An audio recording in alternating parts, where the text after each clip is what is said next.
Okay, today we are talking about working with staff. So, in the fourth component of pulling our class together, our classroom staff is our next place. So, let me know if you're here. Let me know who you are and how you teach. I would love to know. And while we're getting started, I'm just going to share a couple tools with you that I think are really useful. And I will have some links to share with you during the presentation, as well as to some freebies and things like that that I think can help with team building. That I will also put in the comments or in the post when I get done. But this is actually just some things. There's also some of these in the free library. This one's very small um, at the moment. I print them smaller. They're easier to take pictures of and to show them to you. I have full-size versions around here somewhere. But I find visual cues for students, as you know, are very, very helpful. But visual cues for staff are also very helpful. And they're very helpful for me as well because I don't have to think as much. But I find it helps to really automate everything that's going on in the classroom. So if we've got visual cues for the staff as well as for the students, because I mean, really, let's be real. Don't we follow the kids' schedules as much as the kids follow the kids' schedules? Because I know I do. Try it someday.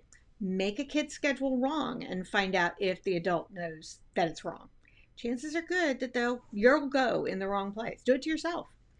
So anyway, these are just adult visuals. So these are just reminders. This one's for independent work. Um, I'm really big on praise phrase. So I put these in my instruction areas to remind everybody of what can say, because otherwise I'm just going to say awesome 150 times because I'm a child of the 80s. What's everybody's reinforcer? So I like having reinforcer lists around. Just different level of prompting because different skills require different prompting levels, blah, blah, blah. So those are just some things to get us started. So I want to talk today, and I'm going to share my screen. I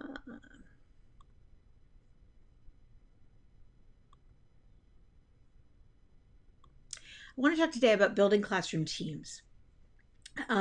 Because I am willing to bet that none of you had a course in leadership or management or even necessarily maybe on collaboration you did. And so because of that, many of you walked into a classroom on your first day of work and suddenly were asked to manage a team without necessarily having a lot of experience with that. And so I want to give you some things that I have found to be useful over the years to kind of bring a team together. I'm not going to go through all of them because there's just not enough time, and I'm not going to keep you here that long today. And clicking on the screen does not help when I'm trying to work PowerPoint. But really, it means that there is a five. Oh, if I move it, it moves for you. Isn't that interesting? Interesting. Okay. Um, there's really five sections to this. This actually comes from Special Educator Academy, and there's five elements to it. There's building relationships with the staff. There's creating a common vision for what you're trying to do together. There's setting expectations.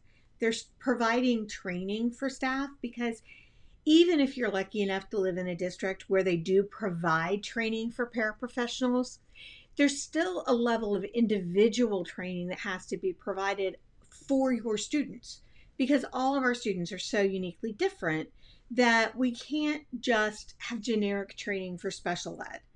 And so there's still a level of individualization training that needs to be done. And then we have to look, as part of that training, we have to be able to give effective feedback. So as I said, I'm not going to go through all of these today because I can spend a whole day talking about them. But I want to talk about a couple of them. And this comes directly out of our Setting Up Classroom to Maximize Engagement, as well as our collaborative teaming workshop in the Special Educator Academy. And I want to just kind of put this out here. Teammates don't have to be the best of friends. So I don't expect teachers and paras. Sometimes it's great that you find somebody who is your best friend. Sometimes it's great that you get somebody who is your right hand. I have worked with teammates that I still miss them to this day. I have worked with teammates that knew what I wanted before I knew I needed it. And I think I've done that for them. But I've also had the opportunity to work with teammates whose minds work completely different than mine, who come at things from a completely different angle, and we really complemented each other well. And I really liked this quote because I think it's very, very true. In fact, the diversity and differences among an individual team will probably preclude close friendships in some situations, but that's actually an advantage in some classrooms. The relationship that you build, though, has to be solid enough to withstand those day to day interactions, those misunderstandings, those occasional bad days. We are working in close proximity to people that we are kind of trapped in a room with to some degree. And that's very different than running a corporate team where everybody kind of has their own office and can go back to it at the end of the day. And we have to build solid team relationships with respect, with cooperation, with acceptance, and with trust and understanding and courtesy to really make it work. The fact that everybody is bringing those diverse backgrounds to it can really help. It can also really help if you happen to work in a place that has a highly diverse student population, because it may be very different than maybe what your background is, and your parents may come from the areas and the cultures that your students are coming from. So that's going to be a huge bonus that your staff is bringing to you, but you've got to find a way to make that work together. So if you're here, I'd really love to know who you are, what kind of class you are working with. So we're talking about teamwork. I'm still clicking on the wrong window. So the first thing that you really do have to do is you have to get to know your staff. You have to know them as people. And one of the things, these are just some ideas of things that you can do to get to know them. We don't have as much time with them without the students as we used to, which is truly unfortunate because we don't have that opportunity to really get to know them as a group the way that we used to. But I do think that one of the things that we can do is reach out to them and reach out to each other and say, hey, can we just have a chance to have a cup of coffee or just sit down and talk about things that are not necessarily school related. But as you work, talk about what you want to do with the classroom. Talk about how you came to do this. Because this is not a field that people say, gee, I think I'll go into special ed. That sounds like a really exciting thing to do. Most people come into special ed because they have some kind of background or connection to it. And it really is helpful for everyone on the team to kind of know what everybody's background story is. So seek out that story. Seek out why people do this. For some people, it is, I'm doing this because it gives me a job that I can do while my kids are in school and be home for them in the afternoon. I've had amazingly talented paraprofessionals I've worked for who are certified as teachers who came to do this because that gave them the freedom to be with their family when their kids are out of school. But I've also worked with a number of paraprofessionals that are also putting themselves through school at that time who go on to be teachers or have other careers. So it's important to kind of know where this fits in their life plan, because there's a lot more to people than just what they do for a job. And I think it's important that we recognize that, we get to know that, and we know where that is. Hi, Nikki. K1 is such a fun group. You get to do so many fun things, even in that kind of classroom. And you get to, hopefully in an ABA class, you really get to do some of that hardcore, heavy duty kind of stuff with them too. So, get to know why they're there. What do they see as important for these students? What do they see as important for this classroom? What do they see as the perspectives that maybe you haven't thought about for this population? What do they see as important, or what did they like about last year's class if you're a new teacher? What did they like about the way things went last year? And that leads to step number 2, which is to think about doing a classroom vision. A classroom vision is really just a statement by the classroom team. It's collaborative, where everybody really is contributing what they see as the vision for what this classroom should be. What do we want this classroom to represent? What does this classroom believe? What as a group do we see for these students? As your students get older, they can contribute to the classroom vision. but it definitely should include the teacher and the staff contributing what they believe is important.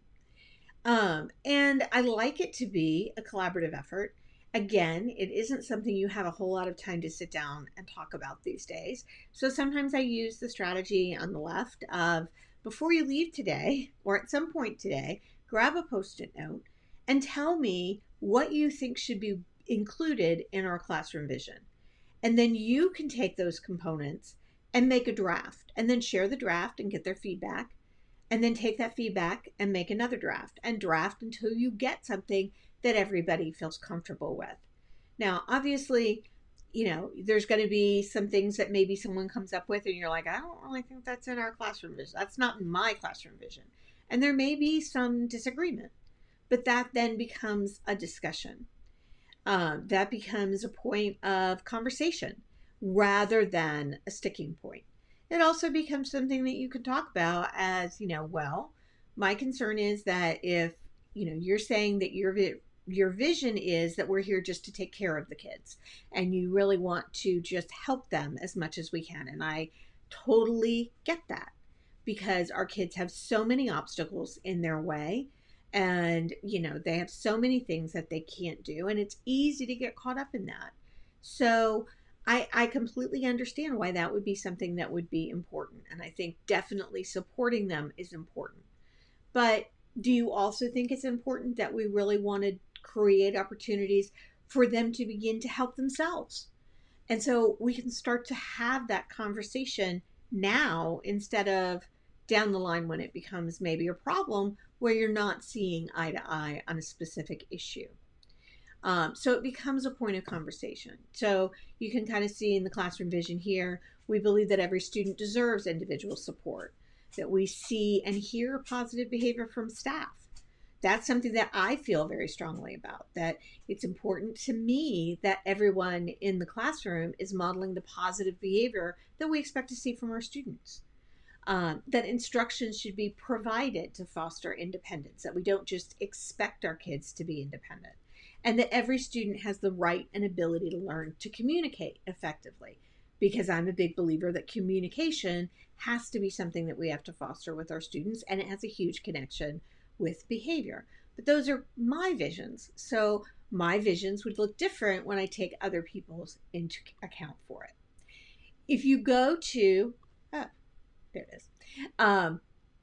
If you go to the free resource library at this link and sign up, there are vision statement templates, and with that are also a set of vision and value characteristics. If you're here and you're in the Academy, they're also on our free resource library page there. But if you're not in the Academy, then they're in our free resource library. And you can download them. They're just things that you might want to think about that might spark some ideas about what might go into a vision statement. And I've got a podcast in episode 3 that's linked there that have other ideas about what go into making a vision statement. So there's those ideas. You're also trying to create an environment in your classroom or a culture in your classroom that I really think this sign tells us and kind of puts it really well. That the next time you're afraid to share ideas, remember that someone once said in a meeting, let's make a film with a tornado full of sharks, because that's kind of out there, and yet they did it. You want to get to the point where people are not afraid to bring up crazy ideas, because sometimes crazy ideas are the things that actually work. Sometimes crazy ideas may not be the thing we do, but they're the thing that actually spark an idea of things that might work. So we throw out those ideas so that we can generate enough ideas where we come up with one that might be successful. So I think what we're trying to do is create an atmosphere where people feel like they can tell us what their ideas are and be heard. And I think that that is an important thing, because otherwise you end up with an undercurrent of dissatisfaction, and that's going to fester over time. So you really want to open up the discussion and get out and talk about it. And I think that is a really important thing. And step 3 is you really want to set your expectations. Part of being a good leader, part of organizing your classroom, is setting up the expectations for your classroom. There was a discussion going on in the Special Educators Connection group today I think it started today. I've kind of lost track of time. About uh, pair of desks. And it's one that comes up every year. It's come up every year for the last probably 25, 30 years I've been in this field. I started working in this field in very small classes, teeny tiny classrooms, where in our preschool we got rid of desks very early on because we just had no room for them in the preschool classes because they were tiny. There was just no place to put a desk. We had no teacher desks and no para desks. So nobody had a desk, so there wasn't a problem. Working in public schools where we had much larger classrooms, we often had teacher desks and we had the question of para desks. And in many of our classes, we needed a lot of different spaces in our classroom. So para desks didn't always factor into our equation. Sometimes we had them, sometimes we didn't. It depended on the role of the para, it depended on our space. Occasionally, it depended on whether that was a battle that we were going to decide that we were going to address. But there was a big discussion in the group today that I think is kind of representative of how everybody's kind of dealt with it. And a representation that people really feel like desks are something that some people really deserve and that it's a sign of respect. And other people look at it as something of, well, they're not going to be sitting at it, working with students at it. They're not grading papers. They're not doing things that they're going to be sitting at a desk. So why did they need a desk? And I kind of fall in the latter group, especially if you don't have room, if you don't have space, and especially if you have a lot of paras, you're not gonna have space. You know, I've been in classes that have 11 paras. There's no space for any. There's never any space for 11 para desks. And so at that point, let me just clarify too. I always think it's important that the paras have a place for their stuff. I think it's always important that they have a place to store their purse, their lunch, their, some personal items, things like that. They need a space. They don't necessarily need a desk unless you're expecting them to work with students at a desk. Teachers don't always need a desk either, unless you're expecting them to work at a desk. Now, teachers often have an assigned computer, which often does require a desk, which is one of the reasons they often have them. But I've been in classrooms where we don't have desks for teachers. They work at a student table. So just think about that. And sometimes gets you off to a rocky start because you may have a paraprofessional who's used to having a desk. And you have to decide as a teacher, is this something I want to deal with now? And I think then you have to have a conversation about it. It's not a power play. If you remove it from the room, what were your reasons? Why did you do it? I'm guessing most teachers aren't doing it because I'm the teacher and I've decided we don't need this. You're doing it because we don't really have space, and here's the rationale. And we need this space for the students, but I want to make sure that you have a space. Or it could be, I will share my desk with you, which is really what we do in most situations where a para doesn't have a desk. We don't actually say it's the teacher's desk and no one's allowed to sit at it either. Kids aren't allowed to sit at it. Adults are allowed to sit at it. So at that point, we kind of have the adult desk, and the para doesn't have a desk, but all the adults share the teacher's desk. So I just want to sort of throw that thought out there. Some of this is setting expectations. And when someone has a desk, the expectation is sometimes that they will sit at it. And if that's not the way your classroom is run, then that may be an expectation that you're setting that's different. But zoning plans are one way to set those expectations that I think are really helpful. It is a written classroom schedule. It's more than a schedule, though. It is more than where you're going to be and who you're going to be with. It is the actual duties that you're going to be doing at those different times. So you can see here that, it's not just you're going to be at morning meeting. It's who you're supporting, who you're taking data on, who is prompting whom. So I get really specific. And over the years, I've gotten more and more specific in my zoning plans because it helps everybody in the class to know that everything is getting done. And throughout the last few weeks in these sessions, I've talked about needing to automate the classroom.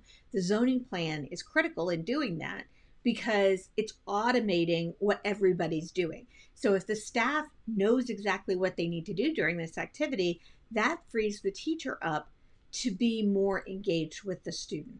And that frees the teacher up to work with their students. And that frees the paras up to do it with theirs as well, so that the students are engaged and you're not spending as much time directing adults.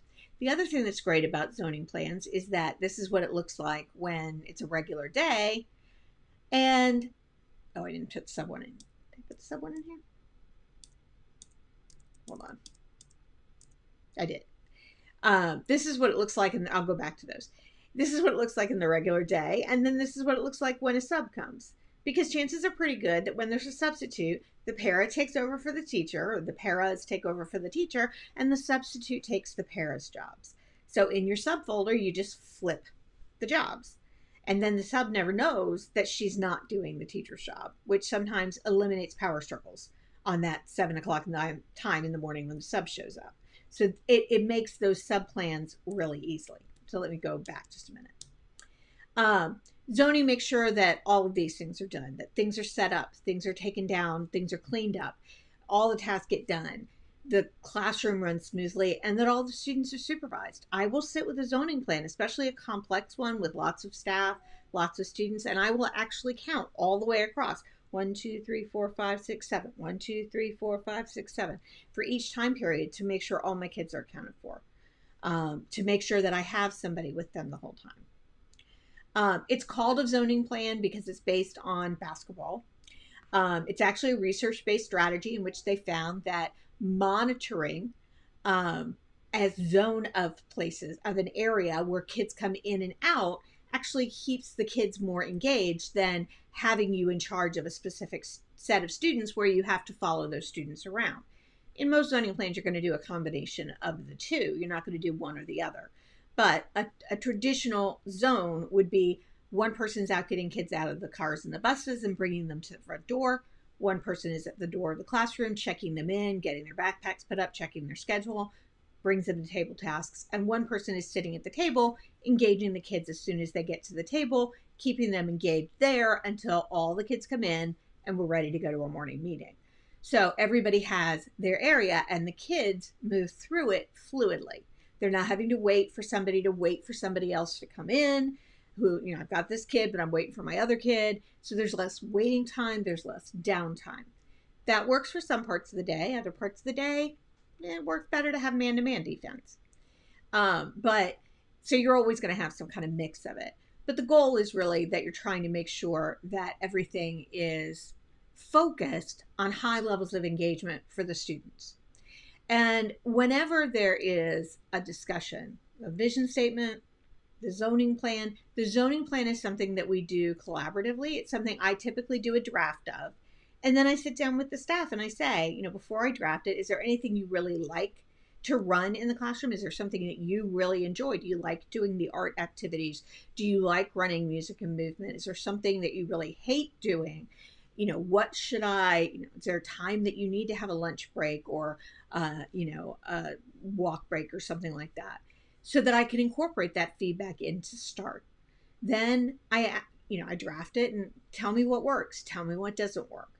And we talk about it. And it's a collaboration of doing that. And I make my decisions on who does what based on who is best to do it at that time. So, if I'm working in preschool, I'm changing diapers. If I'm working in this situation and I'm with this kid, even if he's, a behavior kid, I'm dealing with that kid.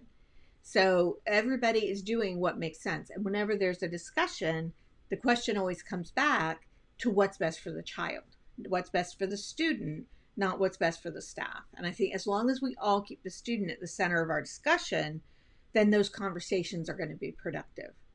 And I think this quote really kind of always brings me back to that we have to come back to the student being the center of all of our discussions. The benefits of putting it all down in writing are that everybody's clear on the responsibility. So you may think that you've made it abundantly clear, but when it's not in writing, maybe it's not as clear as you thought it was. You spend less time, teachers spend less time directing everybody on where to go. You can plan out what kind of support and training people need because you've thought about where they're going to be in the classroom and what they're going to be doing. If there are supervision issues that arise, the zoning plan is also extremely helpful for dealing with that, because you have clear directions that have been given. So that you have something to fall back on when somebody says, well, did you tell her what to do? Yes, I did. It's also, and I didn't put this in here, but I really should, it's also a really good tool to use if you want to advocate that you need more staff. Because you can demonstrate, I can do this with the staff that I have. This is what my classroom's got to look like. With the current staffing, this is what we're able to do in terms of groups, in terms of schedule. If I had one more staff, I would be able to break out my classroom like this, and this is what it would look like. And it's a much more successful way to get staff when you can concretely say, my classroom looks like this currently, and if I had one more staff, this is how that person would be used. And you've got a zoning plan ready for them to be able to show how that person would be used. That's going to go a long way toward it for an administrator to really be able to see what that person would be doing and how that would make a difference in your class. It also is a really useful tool, even if it doesn't get that staff member, at least in my viewpoint, as a staff member, to be able to say, I've advocated for what I think my classroom needs, and it's out of my hands. I've done what I can do. I've advocated and showed them what I think needs to be done with my classroom, but I don't make that decision, and I can't do anything else. So I will do the best I can with what I have. And I know that I've given this information to my supervisors, because at some point you lose control over it. You don't have control over all the variables. It makes sure that every kid gets supervised, and it helps you make sure that you've got everybody has the information that they need. You can make sure they have the information they need to run the activities that they need. So essentially, you're just taking the activities of your day and breaking them down and figuring out who's going to be responsible for each activity and who needs to be facilitated in each activity. Because who you think may need facilitation as far as the kids are concerned may not always be who they think. So sometimes I think that the kid who really needs some help is the one who's really quiet and doesn't talk and doesn't speak, doesn't really interact. And that probably is not the one that's calling out for attention the way some of our other kids are that maybe I'm not as concerned about. So sometimes people won't notice that person that maybe we're most concerned about. If you're looking for ideas on zoning, there is a free zoning plan in the resource library that I showed you the link for earlier. But there are templates and a cheat sheet and all of that for a vision zoning plan in my zoning plan toolkit in my store, and that's the link for that. And this is just an example. Planning, lunch are extremely important. Your staff needs breaks. You need to take a break. I feel extremely strongly about that. You need to plan for the breaks. They need to be planned into your schedule, because otherwise you end up taking a break and not meaning to. And so you want to make sure that you're asking people to run a classroom at a very high pace, at a lot of concentration. And so you really, you really need to make sure that people have the opportunity to kind of shut down for a few minutes regularly. And in order to do that, you've got to plan for it. And then this is a high school example. So you can see there's a little less detail in this one just because I didn't think they could deal with as much detail to start with. On this one, you can see we've got who they're sitting with, we're pulling kids from bathroom from the choice time activity. She's running language center. This person's getting kids centered and then transitioning another group. So we're very specific who's setting things up, who's taking things down. So never forget those things, because the more that you can make sure that an activity is set up before the kids get there, or you have some sort of system where the kids are going to set it up so they're involved as soon as they walk into the area, the more likely you are to have success and not lose their engagement in that transition. And finally, my last thought is it doesn't matter if your room is perfect if you have no energy left to teach. So throughout this whole process, you've got to sit down and think about your classroom at the end of each day for the first couple weeks of school, and think about what's working and what's not working. And I've got a podcast coming in a couple weeks that I'll actually talk about that troubleshooting piece. And I will be talking about I'll have a form for you. I think it's about 3 episodes away. I'll have a form for you on what works and what doesn't. And then I'm going to have a bunch of snack sized, like 5-minute podcasts that are going to come out of things that will be, if this is happening, fix this. If this is happening, fix this. And the other thing I hope it will help you do is prioritize. There are going to be things, especially in the first few days of school, that it's like, it felt like nothing worked. Things worked. First of all, always start with things that worked, because there were things that worked. What didn't work? Now let's figure out of what didn't work, what do we have to fix now, and what can be fixed later.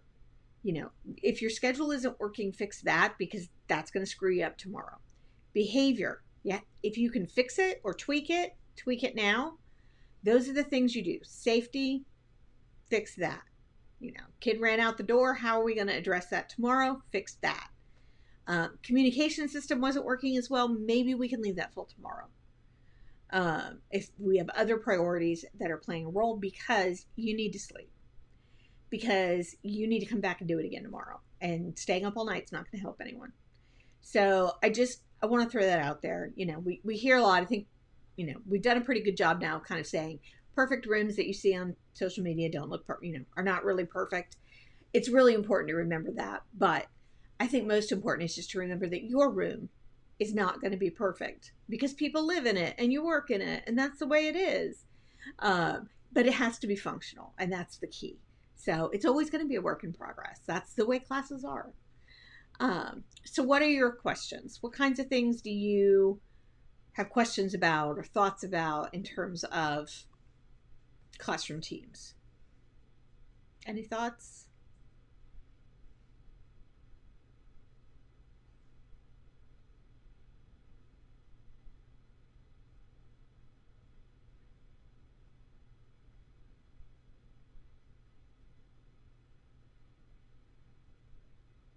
All right. Well, if you think of anything and you are watching the rebroadcast or the recording, definitely share them in the comments and tag me, and I will be happy to come back and answer. You can definitely, I'm going to put the links that were in the presentation. I will put them in the post when I'm done here, so that you can click on them there. I've lost track completely of what I was going to say next. Thank you, Lena. I'm so glad that you found it helpful. Hi, Tiffy. I'm sorry I didn't say hello to you earlier. Thank you so much, guys. Quick Tip Tuesday, I think, is going to take a break for a few weeks while everybody gets started with school, and then it will be back with some more quick tips and quick videos. Yeah, it'll roll over into recorded roll. Nah. Whoa. But definitely leave me a comment if you have any questions, Nora. I hope to see you again real soon. Bye, guys.